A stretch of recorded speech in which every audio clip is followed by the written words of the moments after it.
असद साहब, मैं आपसे जानना चाहूंगा, नवाज शरीफ साहब 4 साल बाद वापस आ रहे हैं। इन 4 सालों में बहुत कुछ तब्दील हो चुका।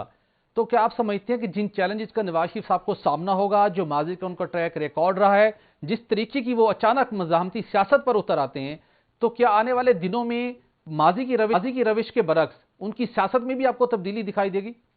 देखिए, उज़मा साहबा की बहुत सारी बातें सही हैं। वो सही कह रही हैं कि जिस अंदाज में नवाज शरीफ साहब को अदालती फैसलों के जरिए बाहर निकाला गया, इक़्तिदार से निकाला गया, जिस पर उन्होंने सवाल भी उठाया था कि मुझे क्यों निकाला, और 3 मरतबा निकाला गया उनको। और जब जब उनको इक़्तिदार से निकाला गया, वो गैर आईनी तरीकों से निकाला गया। वो उनका अवाम के वोट लेकर आए थे, उनका ये हक बनता था कि वो अपनी मुद्दत पूरी करें। लेकिन सवाल ये पैदा होता है कि नवाज शरीफ साहब ने तारीख से फिर सीखा क्या है, अपने साथ होने वाले सलूक से सीखा क्या है।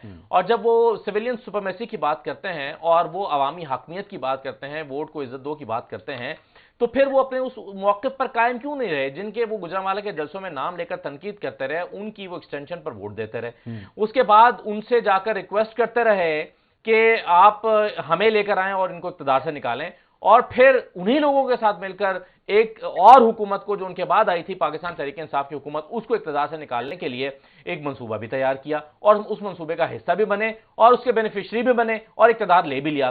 तो सवाल ये पैदा होता है कि फिर वो जो अपने साथ होने वाले सलूक पर शिकवे करते रहे हैं, उसको हमेशा के लिए खत्म करने का उसूली मौक़िफ़ और तरीका उन्होंने इख्तियार क्यों नहीं किया।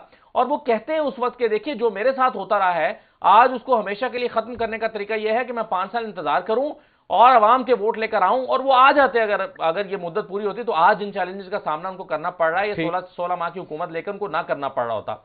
आज जब वो आ रहे हैं तो इसी कंफ्यूजन की वजह से सबसे बड़ा मसला उनका बयानिया का मसला है। लोग पूछ रहे हैं कि वोट को इज्जत दो आपका बयानिया है, या वो मुज़ाहमती सियासत आपका बयानिया है, वो जो आप चंद लोगों के एहतसाब की बात कर रहे हैं ये आपका बयानिया है, या 2017 से आप दोबारा तरक्की का सफर शुरू करना चाहते हैं ये आपका बयानिया है। आपका बयानिया है क्या? तो नवाज शरीफ साहब के लिए वापस आते हुए सबसे बड़ा चैलेंज तो यही होगा। और इन सारे बयानियों में से जिस बयानियों को उन्होंने चूज किया है आवाम के सामने रखने के लिए, वो ये चूज किया है कि मैं कहूंगा कि जी 2017 से तरक्की करता पाकिस्तान वापस लेकर आएंगे। तो इन 16 महीनों का क्या करेंगे लोग? तो पहले इन 16 महीने का बिल्कुल, लोग तो इनका सवाल करेंगे।